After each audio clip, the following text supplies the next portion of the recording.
بسم اللہ الرحمن الرحیم نحمده ونصلی علی رسوله الکریم اما بعد بسم اللہ الرحمن الرحیم۔ عزیز طلبہ، آج ہم ہدایت النحو سبق نمبر 83 شروع کر رہے ہیں۔ اس سبق میں ہم الاسم المثنی والجمع سے متعلق پڑھیں گے۔ عزیز طلبہ، سبق نمبر 82 میں اسم مثنی کی تعریف اور اسم صحیح، اسم مقصور اور اسم ممدود سے اسم مثنی بنانے کے قواعد اور ضوابط ہم نے پڑھے تھے۔ آج ہم انشاءاللہ اسم مثنی سے متعلق دو اہم ضابطے پڑھیں گے انشاءاللہ۔ عزیز طلبہ، اب ہم آتے ہیں کتاب کی طرف۔ تو اسم مثنی سے متعلق آج کے سبق میں ہم ایک دو اہم ضابطے پڑھیں گے جو انتہائی آسان ہیں۔ انشاءاللہ عبارت پر توجہ ہوگی، سبق کی طرف دھیان ہوگا تو آسانی سے انشاءاللہ یہ ضابطے ہمیں سمجھ میں آ جائیں گے۔ فرماتے ہیں مصنف علیہ رحمہ ویجب حذف نونہ عند الاضافۃ، یہ ضمیر اسم مثنی کی طرف راجع ہے اور واجب ہے اسم مثنی کے نون کو حذف کرنا عند الاضافۃ، اضافت کے وقت۔ تقول، آپ کہے کہ جاءنی غلاما زید و مسلما مصر، اصل میں غلامان اور مسلمان تھا، اضافت کی وجہ سے غلاما زید اور مسلما مصر پڑھیں گے۔ وَكَذَلِكَ تُحْذَفُ تاء التانیث فی تثنیۃ الخصیۃ والعلیۃ، اسی طرح لفظ خصیہ اور لفظ علیہ، خصیہ اور علیہ ان دونوں الفاظ کی تثنیہ بناتے وقت تائے تانیث کو حذف کیا جائے گا۔ جی، ویسے تو قاعدہ اور ضابطہ یہ ہے کہ جس حرف کے ہم تثنیہ بنائیں اگر اس میں علامت تانیث موجود ہو تو اس کو برقرار رکھا جائے گا، لیکن لفظ خصیہ اور لفظ علیہ ان دونوں الفاظوں کے تائے تانیث کو حذف کرنا یہ ضروری ہے۔ وَتُحْذَفُ تاء التانیث فی تثنیۃ الخصیۃ والعلیۃ، خصیہ اور علیہ کے الفاظ میں تائے تانیث کو حذف کیا جائے گا، خاصتاً خاص طور پر۔ خاصتاً اس لیے کہا کہ باقی اگر کسی ایسے لفظ کا ہم نے تثنیہ بنانا ہے جس لفظ کے آخر میں کیا ہو بھئی اس میں علامت تانیث ہو تو اس علامت تانیث کو حذف نہیں کیا جائے گا۔ تقول، آپ کہیں گے خصیتن سے خصیان اور علیتن سے علیان، لأنہما متلازمان فکأنہما شیء واحد، ان دونوں کی تثنیہ بناتے وقت خصیان اور علیان ہی ہم کہیں گے، تائے تانیث کو ذکر نہیں کریں گے، اس لیے لأنہما متلازمان، اس لیے کہ یہ دونوں لازم ملزوم فکأنہما شیء واحد، گویا کہ ایک ہی چیز ہے، یعنی یہ شے واحد کے مرتبے میں رکھ کر اس کو یوں پڑھیں گے۔ وعلم، یہاں سے مصنف علیہ رحمہ دوسرا ضابطہ اسم مثنی سے متعلق ذکر فرما رہے ہیں، بڑا اہم ضابطہ ہے۔ انہ اذا ارید اضافۃ مثنی الی المثنی یعبر عن الاول بلفظ الجمع، مصنف علیہ رحمہ فرما رہے ہیں کہ جب ارادہ کیا جائے اسم مثنی کی اضافت کا اسم مثنی کی طرف، یعنی تثنیہ کی اضافت اگر ہم تثنیہ کی طرف کرنا چاہیں کہ مضاف بھی ایک ہی اسم مثنی ہو اور مضاف الیہ بھی ایک ہی اسم مثنی ہو، دونوں ذاتاً اور معناً مشترک ہو، یعبر عن الاول بلفظ الجمع، تو پہلے اسم مثنی کو جمع کے لفظ سے تعبیر کیا جائے گا۔ وعلم، جان لیجیے، انہ اذا اریدہ، جب ارادہ کیا جائے اضافت مثنی الی المثنی، اسم مثنی کی اضافت کا اسم مثنی کی طرف، یعبر عن الاول بلفظ الجمع، تو پہلے اسم مثنی کی تعبیر کی جائے گی لفظ جمع سے، یعنی مراد تو تثنیہ ہی ہوگا لیکن اس تثنیہ کو ہم جمع کے الفاظ میں ذکر کریں گے، کقولی تعالی، جیسے کہ اللہ تعالیٰ کا یہ قول ہے والسارق والسارقۃ فاقطعوا ایدیہما۔ اب یہاں پر والسارق والسارقۃ، اور چوری کرنے والا مرد اور چوری کرنے والی عورت، فاقطعوا ایدیہما، پس تم کاٹو ان دونوں کے ہاتھوں کو۔ ایدیہما اصل میں یداہما تھا، یدا تثنیہ تھا، اس لیے کہ ایک ہاتھ چور مرد کا کاٹا جائے گا اور ایک ہاتھ چوری کرنے والی عورت کا، تو 2 ہاتھ ہو گئے، تو اس لیے یدا ہما ضمیر کی طرح یہاں پر یدا ہونا چاہیے تھا، تثنیہ ہونا چاہیے تھا، لیکن ہم نے ابھی پڑھا کہ جب اسم مثنیٰ کی اضافت اسم مثنیٰ کی طرف ہو تو پہلے اسم مثنیٰ کو ہم جمع کی صورت میں ذکر کریں گے، تو اس لیے ایدیہما قرآن میں ذکر ہے، یداہما نہیں۔ وذالک، اور یہ اس لیے لکراہت اجتماع تثنیتین فیما تأکد الاتصال بینہما لفظا و معنی، اس لیے کہ ان چیزوں میں تثنیہ کا اجتماع مکروہ ہے جن چیزوں میں اتصال قوی ہو، لفظاً بھی اتصال ہو اور معنن بھی اتصال ہو۔ جی، فصل، یہ 5ویں فصل ہے جس میں مصنف علیہ الرحمہ اسم کی تیسری تقسیم باعتبار وحدت تثنیہ اور جمع کے، تو جمع سے متعلق ذکر کریں گے۔ المجموع، یہ مجموع جمع ہے،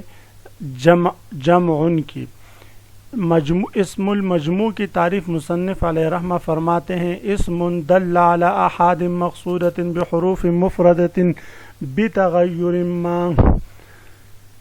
اسم مجموع ایسا لفظ ہے جو دلالت کرے علی احاد مقصودۃ، مقصودی افراد پر، بحروف مفردۃ، مفرد کے حروف کے ساتھ، بتغیر ما، کچھ تبدیلی کے ساتھ، کچھ تبدیلی کے ساتھ، یعنی اسم جمع ایسا اسم ہے جو اپنے مفرد حروف میں کچھ تبدیلی اور تغیر کے ساتھ چند مقصودی افراد پر دلالت کرے۔ اما لفظی، اس کا تعلق بتغیر ما سے ہے، اما لفظی، یہ تغیر اور تبدیلی یا تو لفظی ہوگی کہ رجال فی رجل، جیسے رجل سے ہم نے رجال جمع بنایا، تو اب رجل کے جو مفرد کے الفاظ را جیم لام، تو یہی جمع کی بھی الفاظ ہے لیکن کچھ تبدیلی ہے، وہاں پر ایک الف کا اضافہ ہوا، زبر زیر پیش میں تبدیلی آئی، تو رجل سے رجال بنا۔ تو یہ مثال ہے لفظی تغیر اور تبدیلی کی۔ او تقدیری، اور کبھی کبھی یہ تبدیلی تقدیری ہوگی، کا فلکن علی وزن اسدن، جس طرح کے لفظ فلکن کو اگر ہم اسدن کے وزن پر لے لیں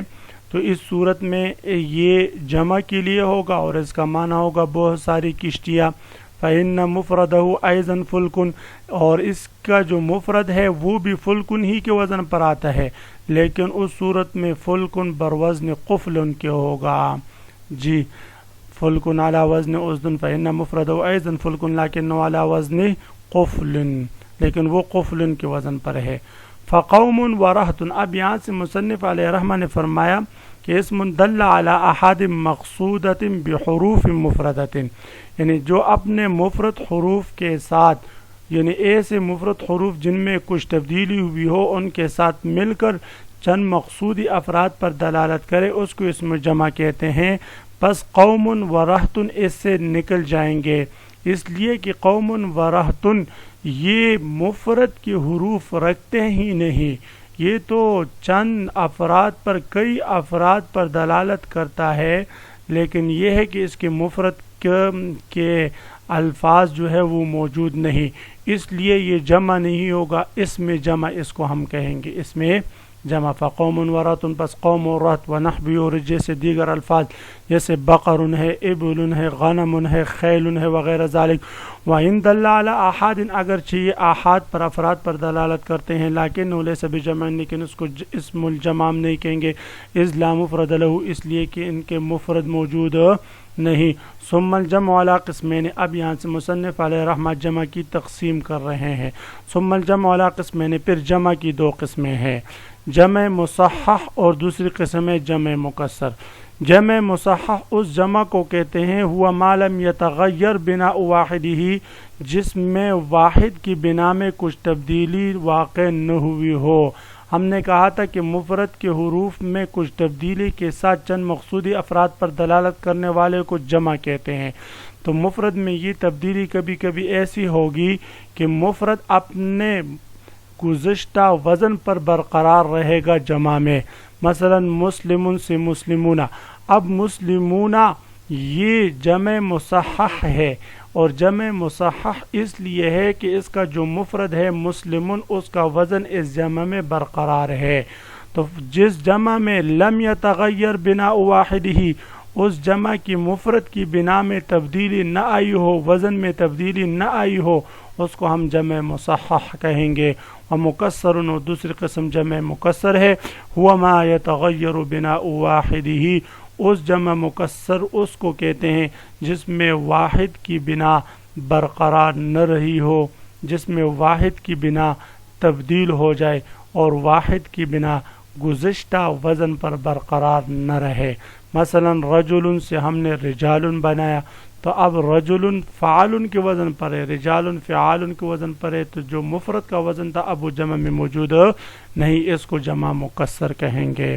تو عزیز طلبہ، آج کے سبق کا خلاصہ یہ ہوا کہ ہم نے اسم مثنیٰ سے متعلق دو اہم ضابطے پڑھے۔ ایک ضابطہ یہ پڑھا کہ جب اسم مثنیٰ کے نون کو اضافت کے وقت حذف کیا جائے گا، جیسے غلامہ زید و مسلمہ مصر، اور دوسرا ضابطہ ہم نے یہ پڑھا کہ اگر ایک اسم مثنیٰ کی اضافت دوسرے اسم مثنیٰ کی طرف ہو تو اس صورت میں پہلے اسم مثنیٰ کو ہم جمع سے تعبیر کریں گے، اس لیے کہ دو اسم مثنیٰ کا ایک ساتھ جمع ہو جانا، خصوصاً ایسے موقع پہ جہاں لفظاً اور معناً اتصال و مثلاً مضاف مضاف الیہ میں، تو یہ مکروہ ہے عند العرب، عرب والے اس کو ناپسند کرتے ہیں، اس لیے پہلے اسم مثنیٰ کو ہم لفظاً جمع سے تعبیر کریں گے لیکن معناً وہی اسم مثنیٰ کا معنی مراد لیں گے۔ اس کے بعد ہم نے اسم جمع کی تعریف پڑھی کہ اسم جمع وہ لفظ ہے جو اپنے مفرد میں کچھ تبدیلی کے ساتھ چند مقصودی افراد پر دلالت کرے، پھر یہ تبدیلی یا تو لفظاً ہوگی یا تقدیراً۔ پھر ہم نے اسم جمع کی دو قسمیں پڑھی، جمع مصحح اور جمع مکسر۔ تو عزیز طلبہ، کل میں انشاءاللہ آپ حضرات سے اسم جمع کی تعریف اور والسارق والسارقۃ فاقطعوا ایدیہما میں اسم مثنیٰ کا جو ضابطہ جاری ہوا ہے اس سے متعلق سنوں گا۔ آپ حضرات نے خوب تیاری کر کے اگلے سبق میں حاضر ہونا ہے۔ وآخر دعوانا ان الحمد للہ رب العالمین۔